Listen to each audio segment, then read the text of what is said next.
tonight, thanks to GSA and Dr. Jen Daniels. We have a new acronym. Yeah, we do? It's Spectral Alliance officially now. Okay. So it's SA. SA. Thanks to SA and to Dr. Jen Daniels. We're doing a gender workshop. Thank you all for coming. Like I said, help yourself to snacks. That's really all I have to say. I'm here though. I'm with you. Yes, I appreciate that. I'm so tickled to see some faces that I have never seen before. This is very exciting. Right? So I guess part of the reason I'm up here is because I teach the psychogender class. I teach human sexuality, and I'm an ally. I'm a cisgendered straight lady. I can't help it. I was born that way. I'm sorry. No, we're not all perfect. Okay. And I guess I was very tickled to work with my friend Tiffany, right? Is that, yes. Okay, Tiffany with an I. Two of them. No, with a Y. Just the one. That's right. I forgot. We had this conversation. We did. Sorry. Okay, I'll never get that right. And you will now. This has come to fruition. So I beg forgiveness from people who have taken classes from me, Christina, and have heard this whole spiel before. If you haven't, you get a taste of what I talk about for 15 weeks when we teach psychology of gender. Some of this stuff comes up in human sexuality, but not quite so much. In that class, sexuality is a verb, and in psych of gender, it's much more of a noun and then sort of an identifier and stuff like that. So if I remember correctly, our rundown is I'd like to actually touch base on some of the forums that we've had. If there's any sort of like residual reactions, thoughts, or feelings about that. How many of you went to the feminism one or heard about it at least? Okay, so we have that. I did not go to the pro-choice, pro-life one last night. It was a good one. Was it also very lively? Not quite as lively, very respectful. But it was That's nice. There were still some little jabs here and there. It wasn't as bad as the feminine part. Well, and like I said, I have to say, I am just tickled that we're even having these kinds of discussions. I was incredibly impressed with the audience and y'all's participation in the feminism forum.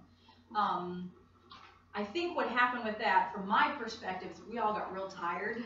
We went 45 minutes over what that was supposed to be, and I think at some point all of our frontal lobes just sort of shut down, and then we just started getting emotional, which is okay. But that was on our end. In terms of the audience, I was consistently just very impressed with the level of questions on both sides. Like I said, in all of my classes, I've got no interest in. Well, no, that's not true. I won't grade you on your opinion. I have hopes with how you will end my classes, but I will never grade you on where you stand on things. I've had plenty of people at the end of my psychogendering and human sexuality classes apologize to me for not being more liberal or progressive or whatever word they want to use. I'm like, it's okay, baby. It's okay. So do we have any thoughts, feelings, or any follow-up questions, any of that stuff? We got it all out on the table there, and we just want to get into the other things. It's a workshop, so it's like a me and you thing.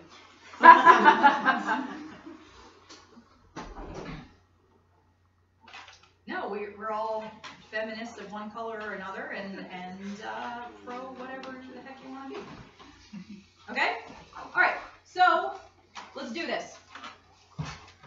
I'll explain the ducks in a minute. I did not make enough copies. So we are, and I picked as gender neutral a color as I possibly could. It's the goldenrod. And this handout, the first thing we're going to do is we're going to talk about words and how important words actually are, especially when they describe identity. Do you want me to make more copies, Jen? I don't know that people need these for life as long as we have like or 3 friends. And 4 people near each other who are very exciting. Like this kind of thing. We're going to talk about all these concepts. Yeah. Right? Because these are my ducks. I promised you ducks. These are my ducks. Okay? Do you have to have your gendered ducks in a row? Oh yeah, I have a copy here. What's sex? The noun, not the verb. We're not talking verbs. We're talking like when I say sex, what do you guys think about?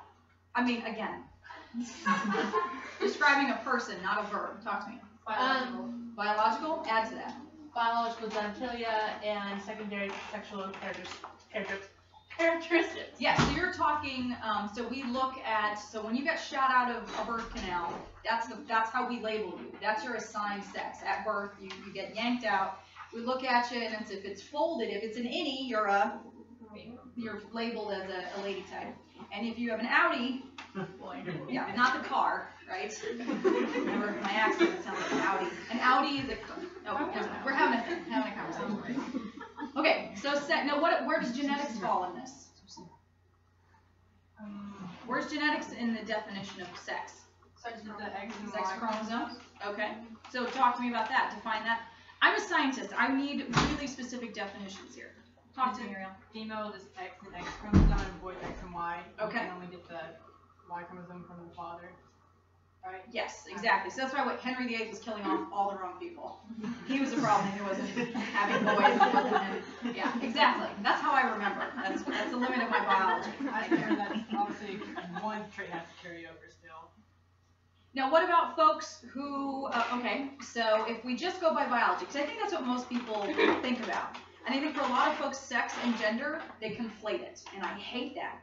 On my syllabus for my psychogender class, one of the things I have on there is squids don't have gender. And the reason I say this is I was watching a documentary with my husband once.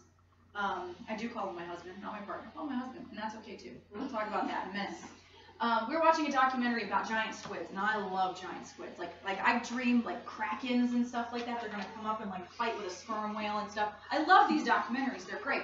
So they found one, and they brought it up to the surface, and they were in a really big hurry to dissect this thing before it disintegrated. Because once you bring them up to the surface, they just get obliterated. And I was horrified when one of the scientists said, "We've got to work fast so we can figure out what the gender of this squid is."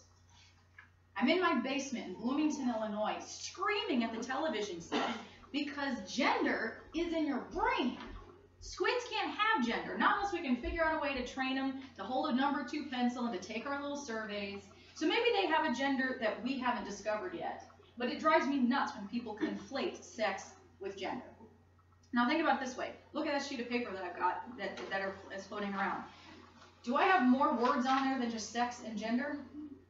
Oh yeah, that's not my list. That's actually, I'll tell you about that organization in a second. But if people have a hard time just distinguishing between sex and gender, we're going to blow their minds with the rest of the stuff that's on here. Okay? But that's usually where we start with people. I think a lot of folks have traded the word sex for gender because they think gender is PC. I hate PC. PC is just glossy. You know what I mean when I say PC? What's that mean? Politically correct. Politically correct to me is a waste of time because all it means is that nobody's allowed to be different anymore. We just have to pretend differences don't happen. It's like saying I don't see color, which is crap unless you're colorblind. Okay? Everybody sees color. It's what you do with that vision that you decide to find. Unless, I'm sorry if you are. I love you anyway. But it's true, you don't see color, and there's pride in that. Okay? But when it comes to like racism and that kind of stuff, right? Okay, so sex versus gender. Now, go back to the biology thing for a second. What do you do with people then who don't have XX and XY? What do? And I don't mean do, I mean what do we do with that? You clump them with whatever they look more like. Oh yeah, we go back to that word assigned sex. And who's doing the assigning? Everybody else. The doctors, the parents potentially. Are these mean, evil people that we're talking about? They're horrifying individuals who are just haters and bigots? No, they just don't know better. They don't know better. And also, what are they concerned with when they're making these decisions? We'll talk about intersex too. I don't know if intersex is on there, but it is? Okay, good. They're concerned about if their child will have a normal life, and having a normal life is being male or female. And if they are, I think it's, I can't say the word well, but being being both genders or neither gender, you're not able to be assigned to, your sex cannot assign you to a gender, so that means that child can choose their gender when they're adults. So we don't say, there's a couple words, I said this at the Rocky Horror thing, don't say tranny. That's as bad as the N word. Unless that's, I mean, everybody owns their own word these days, right? But more often than not, don't say that. I don't say the N word. I'm not going to say the T word. Just like we don't say the R word. What are some other words we don't say? The R word is The F word, as in the sticks. What? Faggot. Yeah. Oh, I was like, what? I was gonna say Sticks? slang for gay. And I was like, sticks? Oh, like, Oh, like Cigarette, cigarette, I understand. I'm like, oh, alright. keep saying that. Okay. So assigned sex. Okay. Yeah, so we don't say hermaphrodite either. Because what is it, where are my English majors or you know, the awareness? What is it, where did that come from? Hermaphrodite. Well, it's Greek mythology, meaning what? It was Aphrodite gave a blessing to a woman who was in love with a man, but he didn't love her, so she combined them into one person, so they draw two together. And so that and so if you take that definition, a hermaphrodite is someone who is fully female and fully male. Someone who's intersexed, and that's actually this. I'm getting my information from the Intersex Society of North America, ISNA. They have a thing, and that's their sort of major stand. Is you don't. That's that word. That's not their word. They would rather have intersexed. They would rather be called intersexed. So we've got genetic differences, physiological differences. Anything else? What's another component of biology that maybe we're not necessarily, that sometimes we use to measure somebody's gender? Talked about genetics, talked about what the outer bits look like. There's one more piece, and that's a little more fluid, literally. It starts with an H, yes. Rhymes with hormones, yes, exactly, hormones. So what does somebody who's a dude type have more of? Testosterone, right? And somebody who's a lady type tends to be more, okay, who has a little bit more estrogen. Which one of those is the definitive marker of what you are? Is it your genetics? Is it the way you look? Or is it the hormones you got flowing through your body? Which one is it? Society wants you to pick one. Because to them, they think this is easy. I don't really understand why do we need all these definitions? Okay? You're just born one or the other. What's the problem with that statement, one or the other? What does it assume about all of this stuff? Only two genders exist. And so that's there are some folks who will simply, what we were talking the other day about the LGBTQ plus, it's plus for me now because I'm old. LGBTQIAAP. Wait, Plus, and then there's some other ones that are not even on there. Which is why you're now the essay on GSD. To be as inclusive as possible. To be as inclusive as possible. I don't remember why I was bringing that up. What was I talking about? Binary. Oh, yes, because some people will just, thank you very much, this is why you're here. Because some people simply just want to be identified as non-gender conforming. And that's it. And that freaks people out, because what's the first thing that we want to be able to do when we see someone? There's a couple of things, then this is all about me, it's got nothing to do with you, it's all about me. What do I want to be able to do with you as soon as I see you? Make that category, because why? Why is it so important to me? Gives you beliefs about your behavior. Because I need to know how to treat you. What happens if I think of myself as a straight female, oh my gosh, and I accidentally hit on somebody who turns out to also be a lady, but you had these dudes, oh my gosh, oh, this is going to be a problem. Okay? I was listening to something on the way over here. Do you guys know who Kendra is? It's a reality star. Apparently She's married to a pro NBA player. Yes, well he got in. They have a reality sex show now. with a yes. Well, the word that they used on the Billy Bush show, I was in the car. What can I say? I was listening to that. Was he had a tryst with a transsexual, but he's in therapy now, whatever that means. Okay. Because it's way worse that it was with a transsexual than that he cheated on his wife. Well, I'm old enough to remember was it Hugh Grant or was it Eddie Murphy? I think Eddie Murphy. they both had. Eddie Murphy definitely. Definitely. You had. Nikki, do you have a question? No. No, see, I just see these things happen, and it's just sort of like, okay. So, sex, bodily, but who gets to define what that is? We had a speaker come at the place I worked before, and a trans woman, and one of the things that she would talk about was, okay, how do you decide what somebody is if they're in a car accident and you don't see those secondary sex characteristics anymore? How do you define them then? Well, then you need to go to their genetics. Okay, well then if you go to their genetics, what if you have somebody who is XO or something like that, right? Well then how do you define? Well then the next layer would have been hormones. Okay, well what's the cutoff for, your masculine if you've got 80% testosterone or something like that? So even, I guess what my point is with that is, even something that most people out there in the world see as definite. It's like, oh, well, it's genetics. It's sex is biology. Even biology is complicated. And even that definition is defined by society, which I hate to use that sort of big black box word, but that's what we mean. Somebody out there gets to define what normal is. Somebody out there gets to decide and define what male and female is right now. And it wigs people out when you're not in one of those two categories.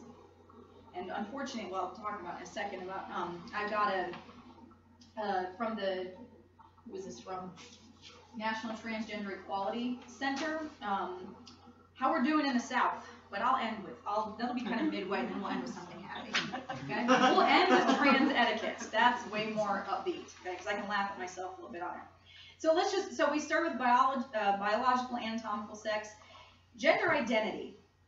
That's actually one that I've been interested in since I was your age. My undergrad thesis, my honors thesis, was on gender. It was actually on gender flexibility. Because one of the things that Sandra Bem talked about in the mid to late 70s was that androgyny, kind of like, I think borrowing a bit from this idea of how having access to masculine characteristics and feminine characteristics was actually psychologically healthy. So you guys might have heard of the concept androgynous, okay? In lay terms, what does that mean? If you call somebody androgynous, what does that mean? Or they're uncategorizable, right? Usually, like, that's really the hot thing now with models, which it turns out the trans woman I was talking about was doing research at the time to actually genetically test a lot of the models in New York City, because she had this theory that actually most models, especially like super haute couture sort of models, actually have some kind of undiagnosed androgen insensitivity. Because why? Because they're all 6 feet tall, they have very little body fat, but basically feminine characteristics. Oh, so we could be lofting these people to great heights and not necessarily realize that we're dealing with somebody who's in the community. That's right, in the community. Just FYI, sidebar. So this gender identity stuff, I have a lot of these, so you're going to have to pull me back. Gender identity is something I've just been absolutely fascinated with. And I do believe what Sandra Bem said in the sense that it is the most psychologically healthy if you have access, allow yourself access to both masculine and feminine characteristics. This means that if you are someone who is androgynous, your personality is such that you are less likely to respond to a situation in a gendered way, or in a way that society expects you to act according to your sex. So someone who is androgynous is not sex typed. They're not highly masculine. They're not highly feminine. They're both highly masculine and highly feminine. It's either people who, according to her, have really broken through and don't really see the world in terms of this gendered lens, which is awesome. She herself had a very complicated life and a very complicated death, but that's for a different day. So the gender identity, that's not something that anybody can impose on you. It's something that I ask you, and I respect what you tell me back. Okay? Your gender identity is yours. Now, I guess maybe it's a point of pride as a scientist. I feel like I can, at least, if you're honest with me, measure somebody's gender. I feel pretty good about that. It doesn't require 45 items. I calculate some numbers, and life is good. But the gender is yours. Okay? And you can see that from the definition. This is from the Gender Spectrum, an organization in California that actually supports parents of children who are gender nonconforming, whatever the heck that means. So these are their words. So I love the idea of one's innermost concept of self as male or female or both or neither. Okay? I always make fun of the U.S. because when we import movies, like horror movies from overseas, typically Asian horror movies and stuff like that, what do we do to them? Anybody watch these movies besides me, like The Ring or Grudge or that kind of stuff?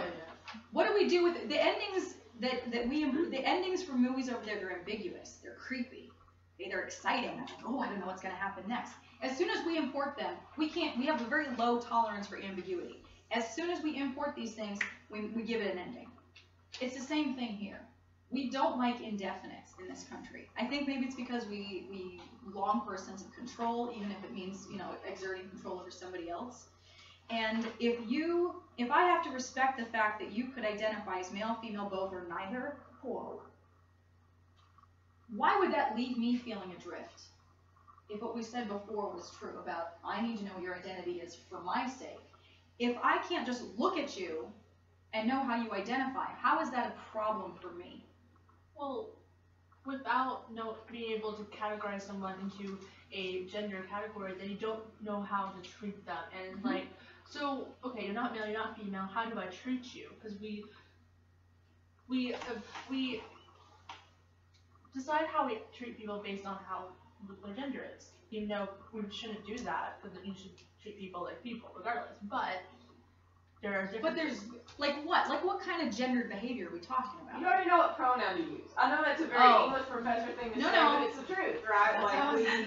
It's grammatically incorrect to use they in the singular, even though I let students do it all the time for this very reason. But it's like, what pronoun?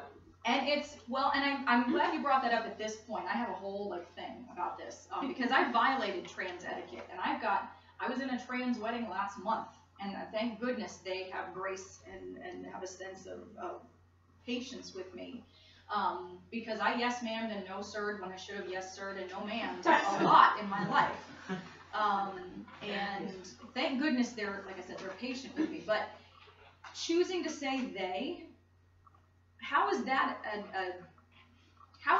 tied to gender identity? How is the fact that someone would choose to use that particular pronoun so important when it's tied to gender identity? What is that saying to people about you? It's not very personal. Okay. What is it? It's indicative that you're refusing to do something, though. You're refusing to put them in a category. Or you're refusing to put themselves in a category. If you're the one who's using this, it does throw you off, though. It's very pointed, and it's a very conscious sort of a thing. I have folks in my life that I feel like we should just. I'm not going to jump to the etiquette because I'm gonna say that. That's going to be good stuff for the end. That there are folks in my life that I will default to they until they tell me otherwise. There are, I don't know if some of you may be aware of these things, there are a whole systems of pronouns that you could use.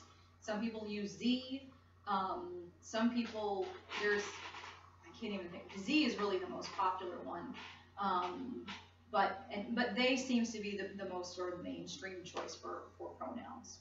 I kind of like how all-encompassing it is, personally, even if it is a little awkward that way. What do you think gender expression is? Okay. I happen to be, as I said, a biological woman. I'm cisgendered. Have you guys ever heard that before? What does it mean? You don't have language for it. Okay. You identify with the gender that you're born You with. identify as Or you the gender do. you were born as. Yes. Or you do have dysphoria, but it's not bad enough that you would pay attention to it or want to change it. The interesting thing is, a lot of insurance companies right now require, if they're going to pay for surgical transition from one sex to another, top surgery, bottom surgery, doesn't matter. A lot of insurance companies right now will not pay for the surgery unless you get a diagnosis of body dysphoria or gender dysphoria or something like that. That's work. That's sad to me.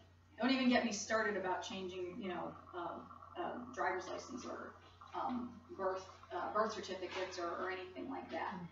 It's very localized in terms of some of these laws. But for right now, in order to get,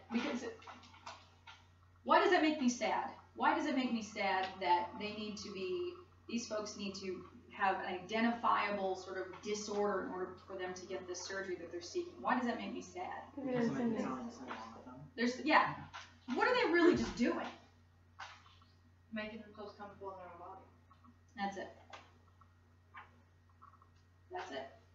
Let's talk about ducks, because I think that's where the cisgendered stuff just makes a lot of sense. So the duck thing for me came when I was working with a student at my last job, Erin, and self-identified as queer, which is kind of was for her anyway, I guess gender nonconforming, which is one of these other topics that we'll get to in a second. And working with her, we wanted to get into one big survey, all of these different things that we thought really made up this big concept called gender. It's not just sex or gender, it's all these other things. So we wanted to measure sexual orientation towards sex.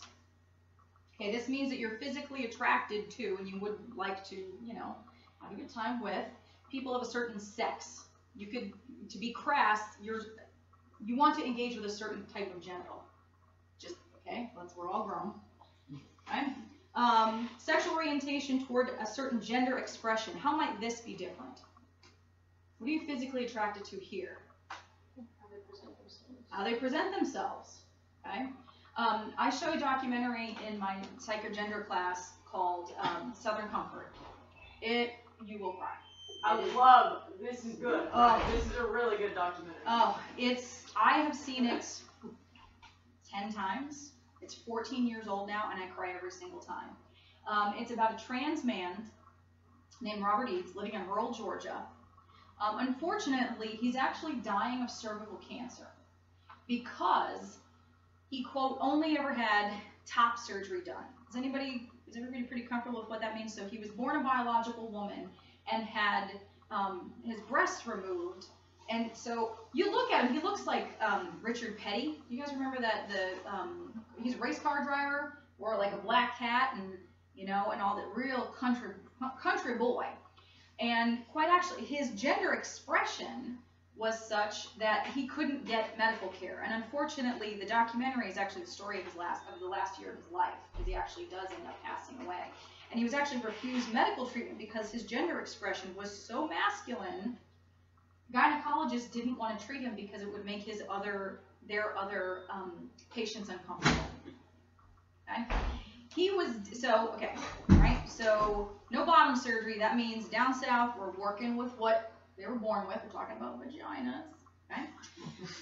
When he's dating a trans woman named Lola Cola, who is this is an awkward word, but a term, and I'm going to use it, a fully intact biological man who is transgender. Now, the first question, whenever people watch this, is they're thinking about what? How do they have sex? Guess what? Not that anybody would do this, but if you videotape them just from the waist down having sex, what are they going to look like? Straight couple. Straight couple. No. I like to use the word typical rather than normal, because typical just refers to sort of the statistically how often does this stuff pop up. Okay? So I love watching that documentary. I show that documentary for a few reasons. One is all of this stuff just seems like alphabet soup, or it seems like, oh, why are we spending so much time and energy on this? Until it's personalized, until you realize this is a struggle that there are a great number of people who have to deal with every day, just trying to fit in with their own families, trying to fit in at school, just trying to live whatever the heck a normal life actually means, which is usually falling in love, having a relationship, having a family, whatever that. Being able to go to the doctor. Yep. He was also poor, which doesn't help. Different conversation. Okay, the reason I bring that up here is that these two things in Robert Eads' case these ducks did not line up, right? These ducks don't line up, and that's okay. Let's talk about some other ducks. Okay, we're already talking about biological sex. We've all decided this is our favorite duck in terms of looks. It's the best dotty duck. Okay. Gender expression, already talked about, also with the stripes. Impressive. Gender identity. And then I have two other ducks that could be, I have 6 of them. You should be able to spout all these out. We have sex, gender identity, gender expression, sexual orientation towards sex, sexual orientation towards gender expression. Anything else I should add in? Any other ducks? These are the basics. That's the basics. How are these ducks supposed to line up, typically? Let's start with this duck. Okay, you're born. We look at you. What's supposed to come next naturally? I'm going to use my air quotes that I hate so much. What's supposed to come naturally from this? Identity, okay.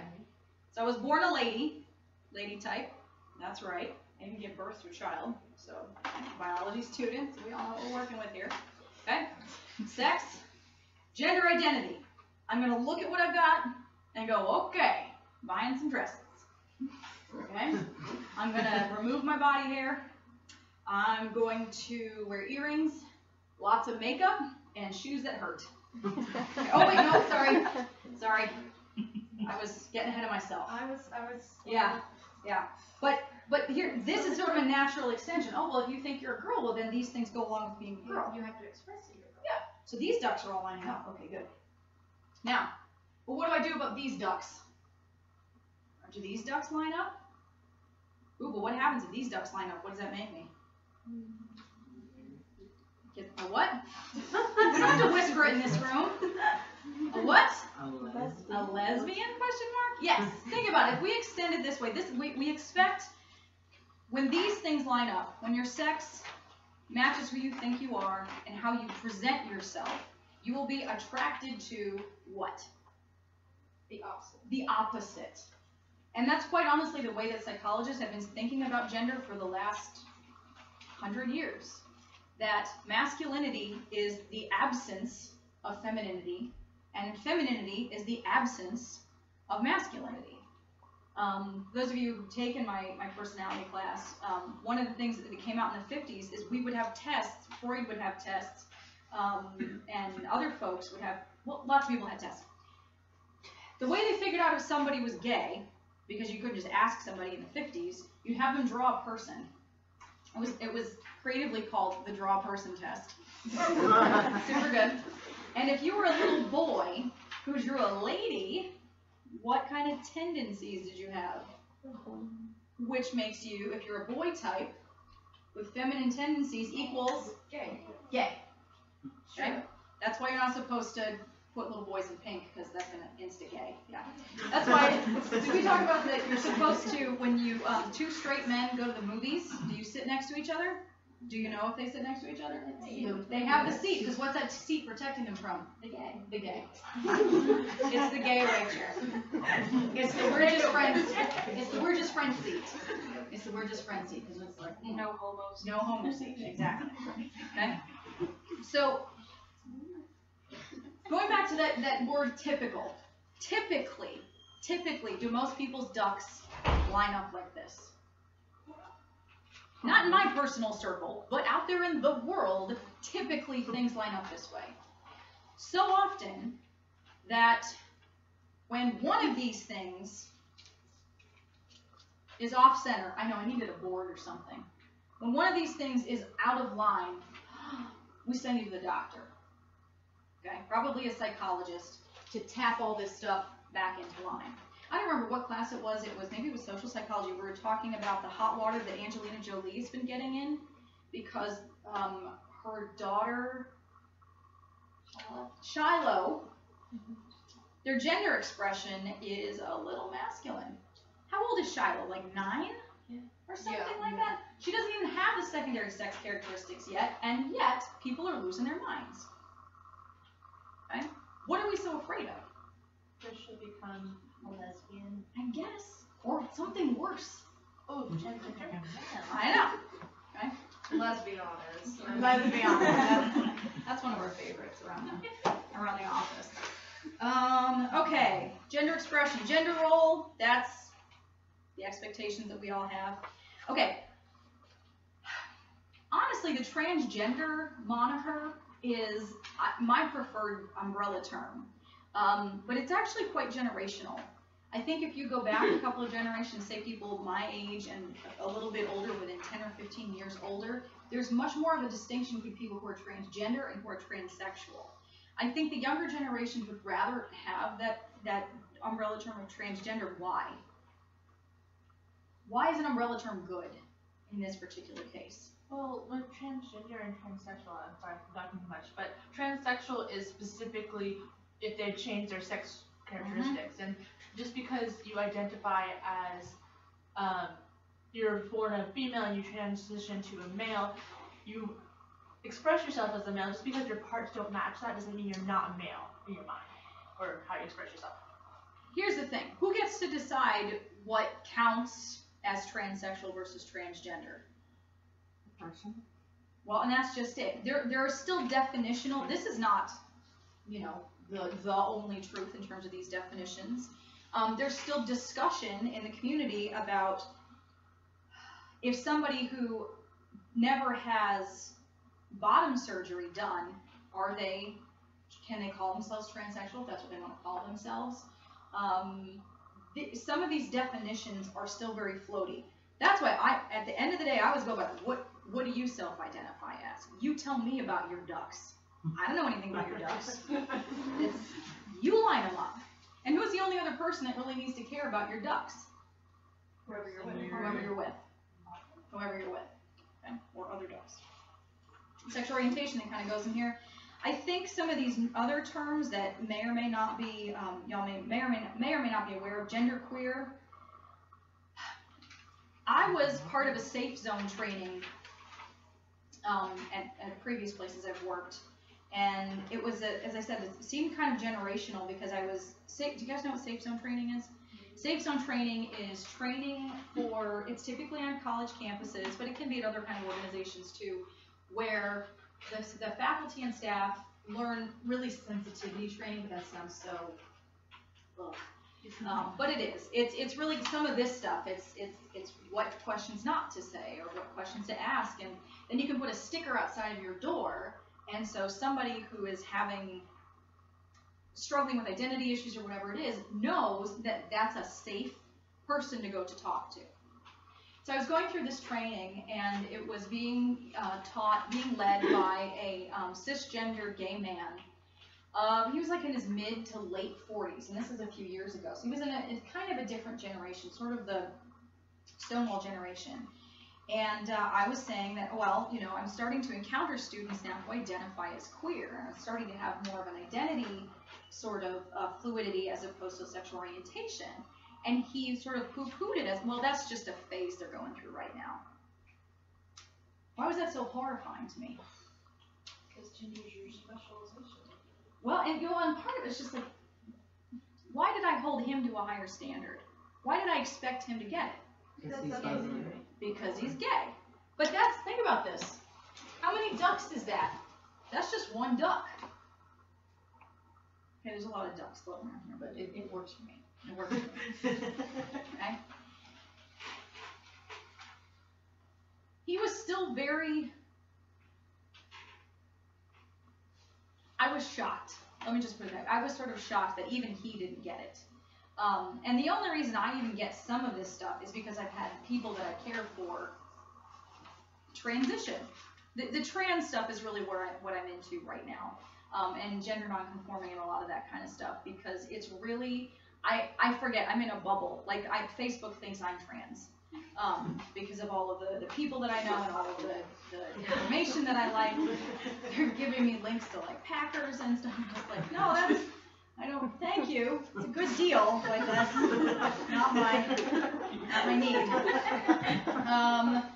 So, gender normative, cisgender, that's myself. All my ducks are lined up. Gender nonconforming, gender variant. I think these phrases, along with gender fluid, those are very popular now and much more in use with this new generation that's becoming aware of, and it's being given this space to explore their identities at an earlier and earlier age. I've been in this game long enough that I have had students transition while they're like from their freshman to their sophomore year. And now here we are a few years later, I've got students coming to campus who have already transitioned. They sort of figured out and have really sort of had the space and the ability to go to work through some of their identity, they come to campus already knowing that they're trans or they're gender fluid, or they're maybe even going to work toward, you know, becoming M to F or a trans man or trans woman or whatever it is. This gender spectrum organization is there for, you know, you could have somebody as little as 7 or 8 who is, you know, really trying to kind of figure these things out. Whether or not they should start having hormone therapy, that is not that's not in my pay grade. I got personal opinions about that, but no professional opinions about that. Okay, but that's a discussion that people are having right now, and the parents of these children are trying to figure out what the heck to do. Because you're asking your gender nonconforming child to live in a very divided world. What's their life going to be like? Not easy. Not easy. Let's look at this. Let's be sad for a second, and then we can laugh at me, because I screw up sometimes. So this is from the National Transgender Discrimination Survey, and this will get into some of the etiquette, I think. Just pass them back to Ms. Bailey. I do need to look at one of these, though. Let me sort of pass them this way. So here's the bad news. Now, they had the national survey, but I figured, hey, let's keep this close to home, right? So this is in the southern states, and you can see that includes Florida. I don't think Florida is south, but fine. Okay. It's really just transplanted people from Connecticut. That's okay. 1,100 people from the south. Does that number seem low or high to you? Low. There's 1, 2, 3, 4, 5, 6, 7, 8, 9. Wait, let me count. 10 states. 10 states. How many people we got per state then? Right? Why do you think the number's so low? People don't self-report. Why not? They're afraid. It's dangerous. It's dangerous. It goes beyond stigma's bad enough. This is some pretty serious stuff though. Workplace discrimination, and this is just people who self-identify as trans. That could mean a whole heck of a lot of things. 92% reported experiencing harassment or mistreatment on the job. 92%. Okay. 30% had lost a job because of how they identified. Denied promotion, not hired. One of the quotes that's in Southern Comfort comes from, not Cass. Cass is everybody's favorite. Somebody in the film, and he talks about how before he transitioned, they were waiters and they were clerks. And after they transition, they're waitresses. And they make even less money. Okay? Because there's sort of this double stigma. Okay? Not only, but you used to be a dude, you had all this privilege. You stepped down to become a woman? Ugh, here's your 77 cents. It was a pay equality joke. I got it. Okay, so let's see. At school, K through 12, 83% reported harassment. That still seems low to me. That seems low. I mean, I'm grateful that it's that low. 40% physical assault. Sexual violence, I'm 10%. I've never actually been able to watch Boys Don't Cry. I can't do it. You guys too young for that? You guys know what I'm talking about? And that's the one where Well, there's two. It's not Tilda Swinton. She's good too, but there's also a documentary, the Brendan Tina story, and that will also make you cry. So there's a lot of tears, but we're gonna end on what not to do. Okay.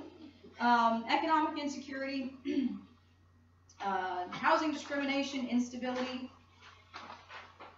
There are actually organizations. I haven't had a lot of call for this now, but you can be put on an email list or a text list or something, or a phone call list, that if a trans teen comes after their parents or whatever, they get kicked out of their house, you can be part of the network for emergency housing. Because they're one of the highest factions of under 18 homelessness. Okay? Robert Eads actually said that because he had actually lived as a gay woman for, I think, like a decade or 15 years or something like that. And then when he finally told his mother, actually, I'm a man, that's how he phrased it, she said, why couldn't you just stay gay? Okay? So being gay is one thing. Heck, it's even hip if you're in the Northeast. Okay, gotta have at least one gay friend. It's just what you do. My husband says I collect them. I'm like, that's awful. We're just people, and I'm people, and it's just we're so fabulous together. But being trans is a whole nother set of issues and potentially violations in terms of what people see as normal. Harassment, discrimination, being denied access to restaurants, airports, just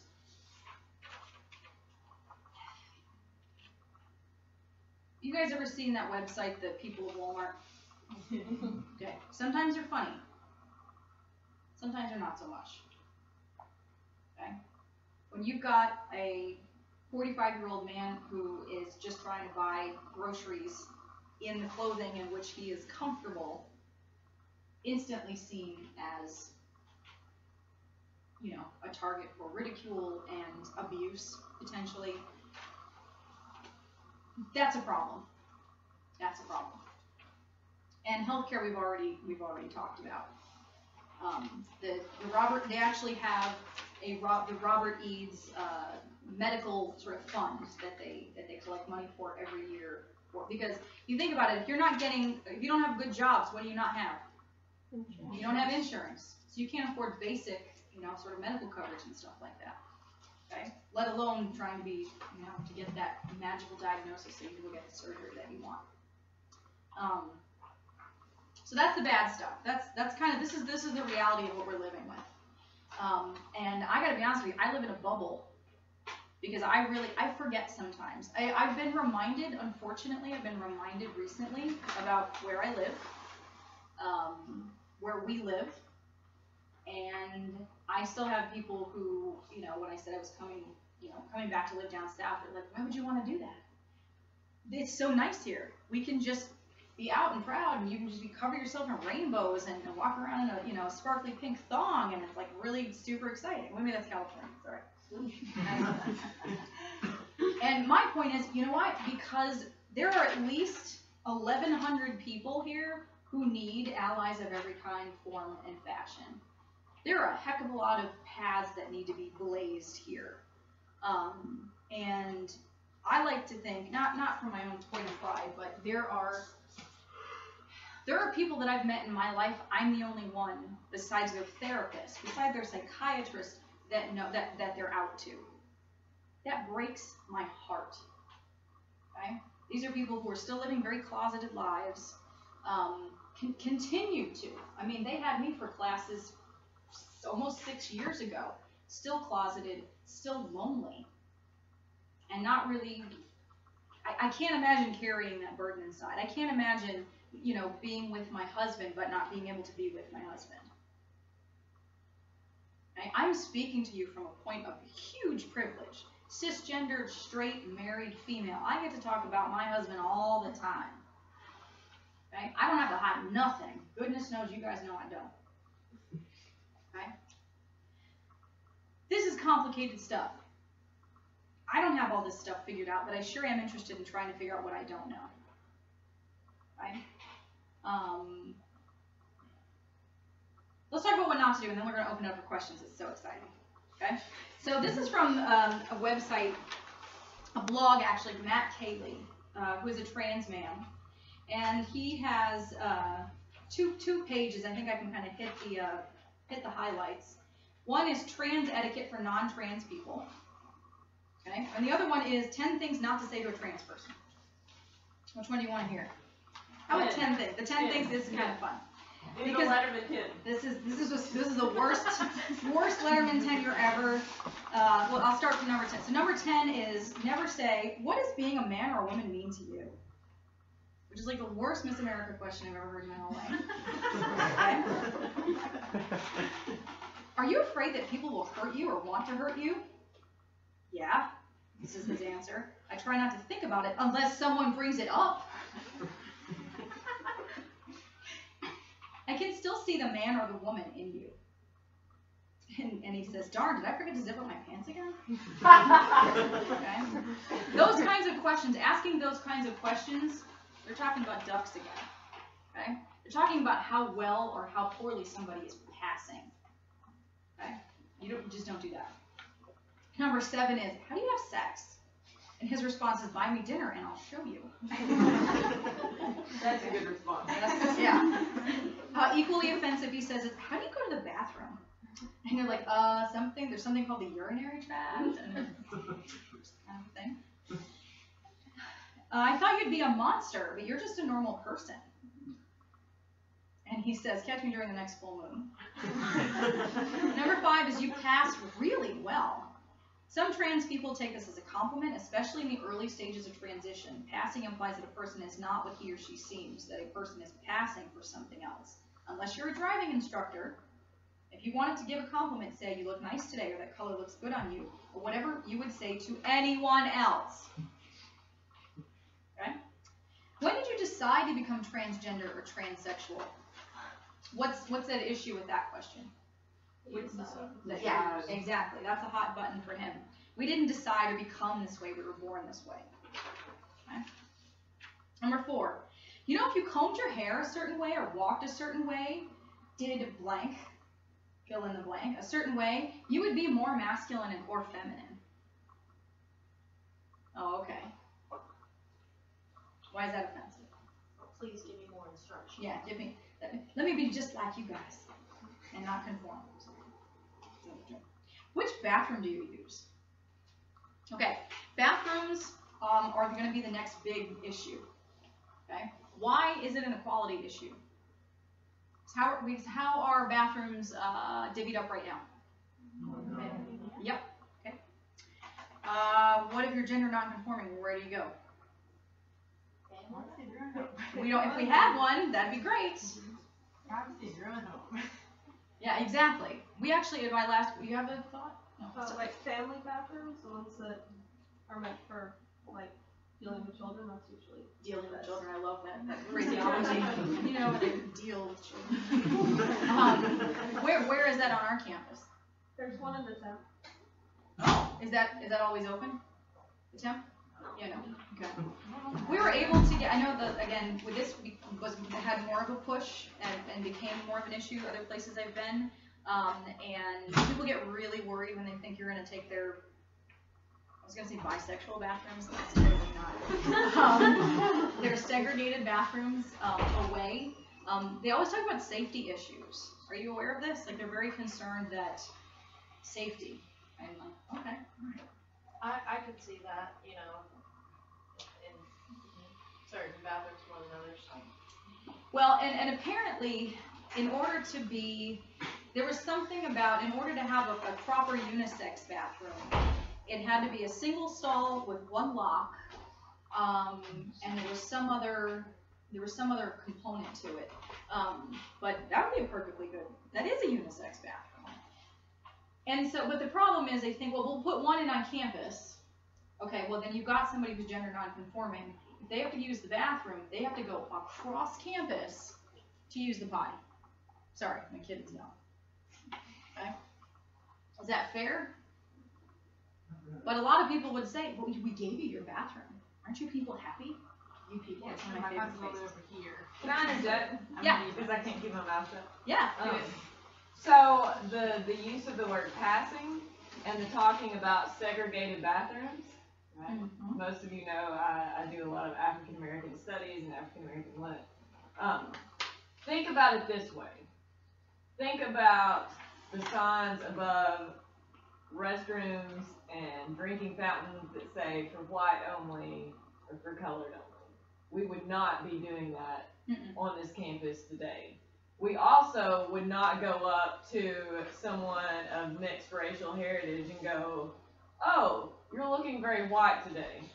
Or, good for you, you're passing, you're looking white today. Right? Like that would not be okay in any shape or form, right? You just wouldn't. And I think sometimes people think about gender and sexual orientation and gender identity in ways that they sort of divorce it from other identity categories. But for most of us, talking about race in those same ways is reprehensible, and yet we think it's okay to talk about our gender and sexuality ducks, right? In these sort of really segregated, rigid ways. You know, I never understood why people saw the distinction. It's sort of like before I was saying, I don't understand why this gay man doesn't have more, you know, sort of sensitivity to these kinds of things. And I think that there's been an awful lot of especially this past year with like the St. Patrick's Day parade and not being allowed to march and all that kind of stuff. And people of races that are in kind of a lower power stratus, I guess. That's right. Brown people of various kinds, not whiteys.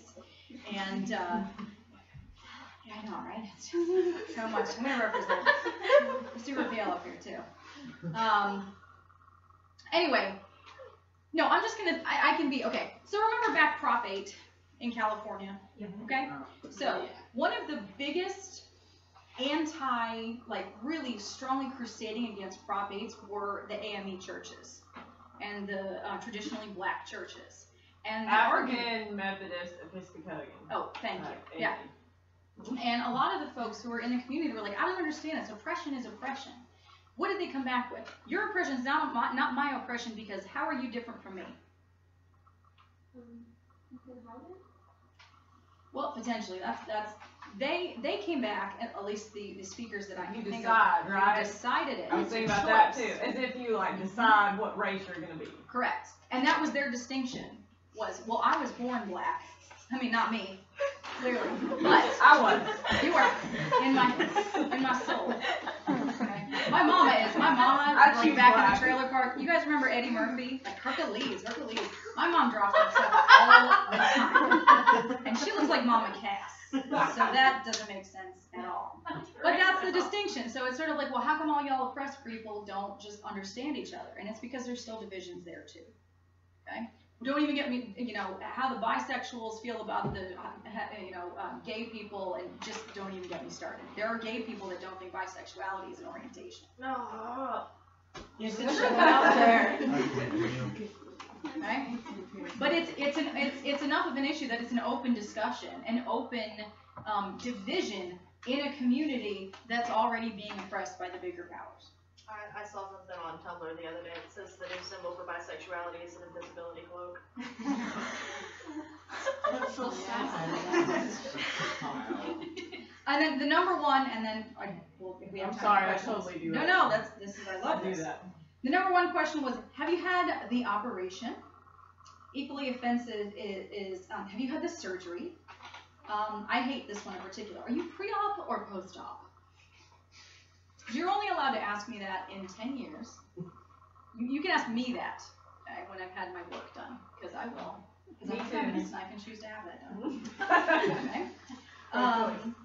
And part of that the last question is really kind of complicated for a couple of reasons. Is one, it really brings the focus all the way back to genitals. That's where we started everything, right? Everybody thinks that your brain and who you are resides in, well, anyway. Okay. What you got going on down there? Some do. So. Some people do have their mind. Well, anyway. Okay. Oh, 18 and 20. I mean, it's okay to do.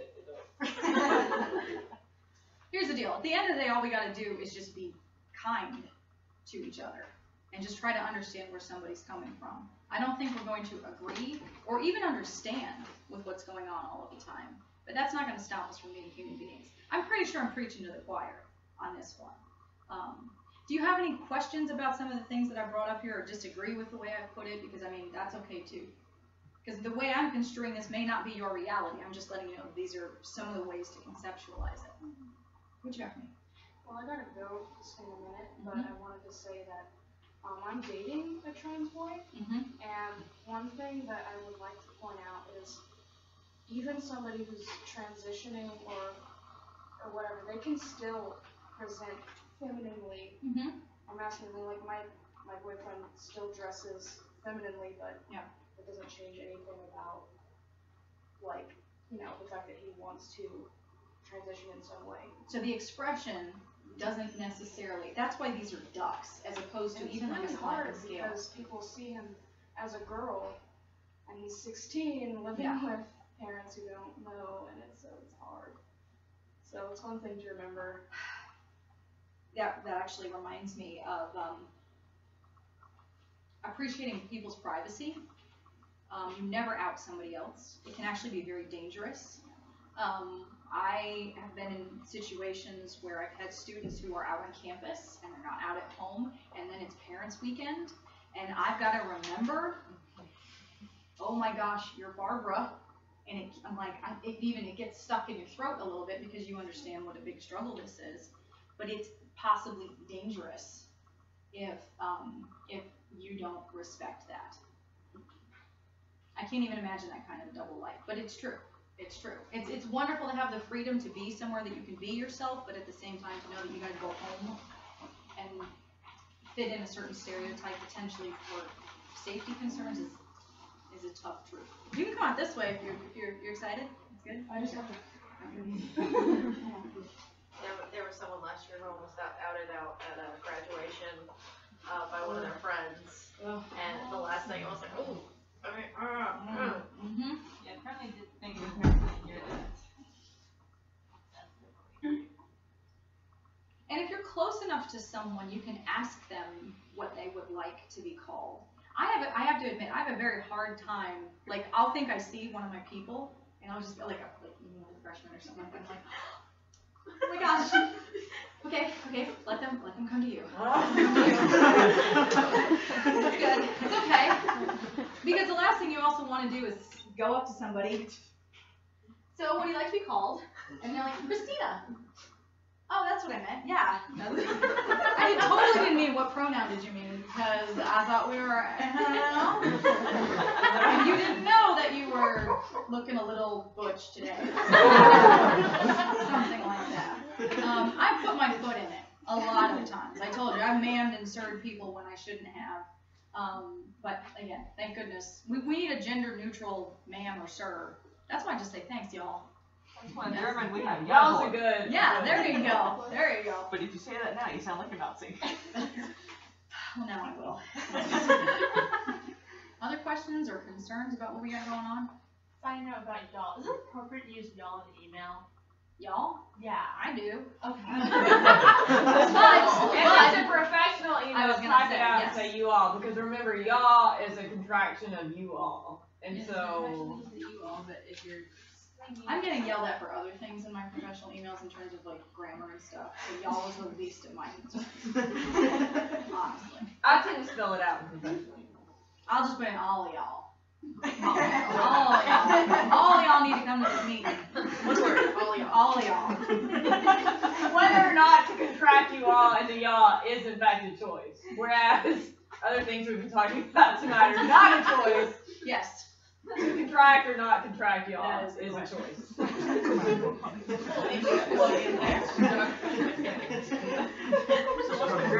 You support grammar freedom.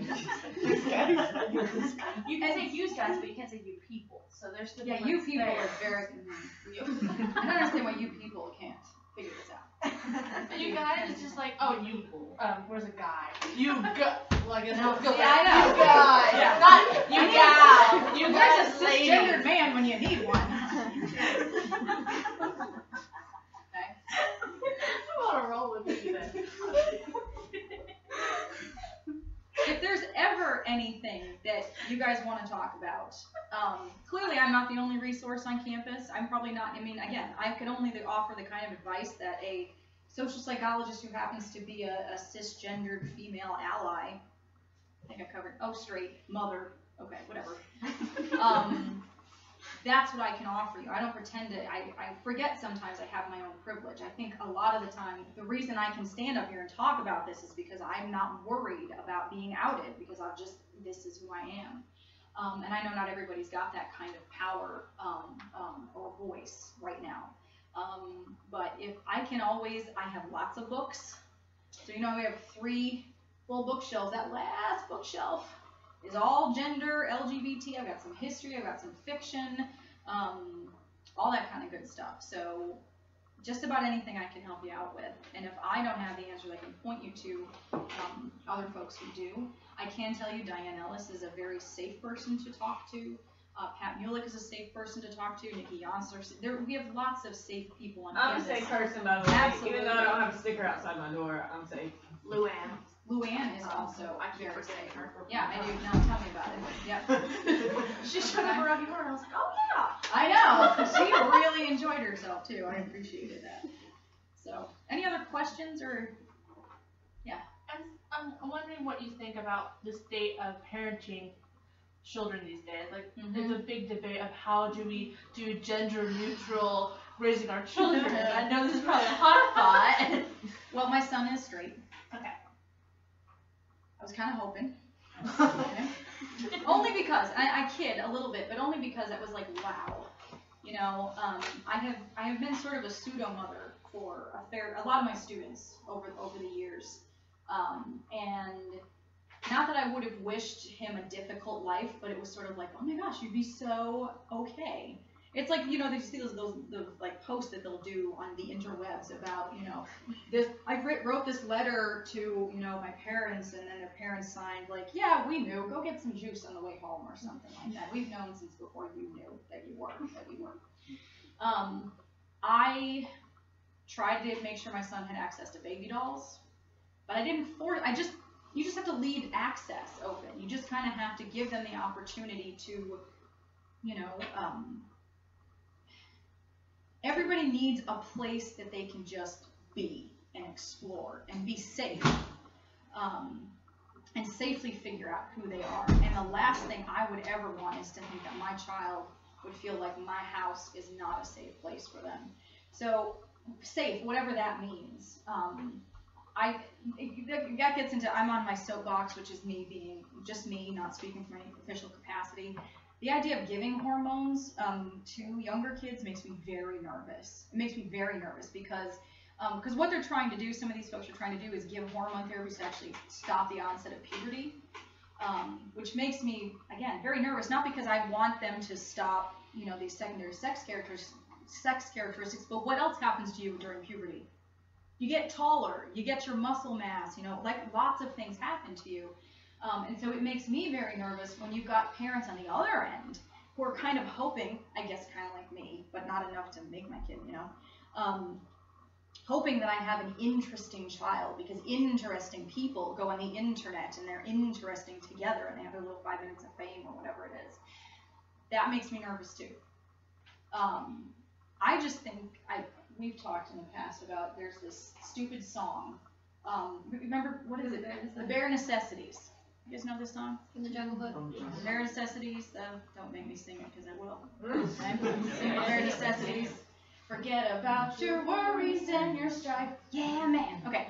So my favorite line is come on, fall apart in my backyard. Okay. Basically, just be able to come and bring your worries, bring your cares, and just literally just fall down and be broken in my backyard, and I'll be there to take care of you. That's my idea of parenting. Putting you back together, best we can, and sending you back out into the world with as much armor and strength that you can muster, knowing that you can come back home and fall apart again. And then we'll dust you back off, you know, do it all over again. It's kind of a thing. Anytime you try to mold your child into something that they're not supposed to be, that's damaging. Anything, whether you're trying to make a kid who's gender nonconforming, or you're trying to make a gender-conforming kid out of it, if you're shoving them in one direction or another, that's when you're going to have kids who have issues. And I mean issues like depression. And I shared this statistic at Rocky Horror last week. 41% of the people in this survey, the national survey, 41% of them had attempted suicide. Not thought about it, attempted it. And those are just the people who would admit to it. That's not a product of being trans. That's a product of being in a world that you literally, you've looked around and there's no way out except for that. And if you had a safe place to go, maybe you wouldn't feel that way. That's my answer to parenting. That was kind of deep, but that's really how I feel about it. I feel like that as an educator too. Thank you. And see. Are we good? Yeah. Thank you, Dr. Daniels.